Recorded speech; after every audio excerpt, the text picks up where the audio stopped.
Normal tap water in the United States, are there any concerns? Well, of course. Our tap water contained a variety of different chemicals, for example. It contained chlorine and a number of other components.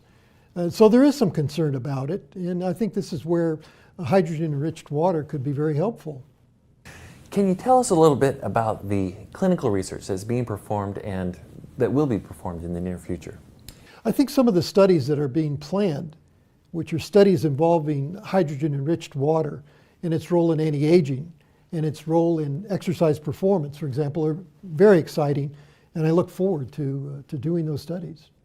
You mentioned exercise performance, and that's exciting to a lot of people. Can you elaborate on that a little bit more for us? Well, we're very interested to see if hydrogen water can actually enhance an individual's performance, but also we want to see if it enhances or increases their ability to recover from exercise. And this is very important because recovery involves the repair process of cells, and hydrogen-enriched water may actually be very useful in that repair process.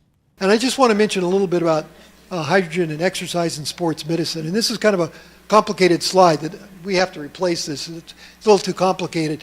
But what happens when you over-exercise, for example, and you feel tired and run down?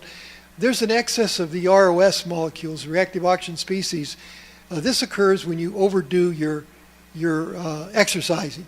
And also, you have to build up your antioxidant defenses because this is something when you're training, you have to have a high level of the antioxidant defenses.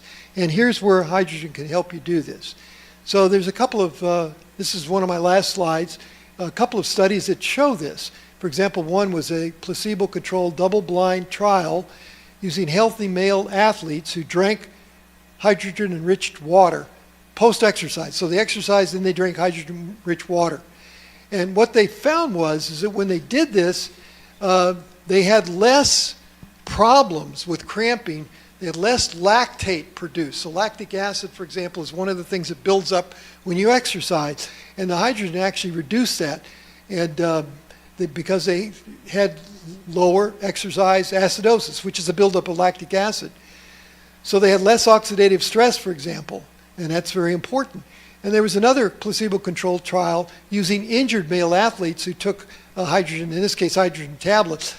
And what they found was that they had faster return from their injuries if they took hydrogen, for example. So it's actually important in helping repair after injury occurs.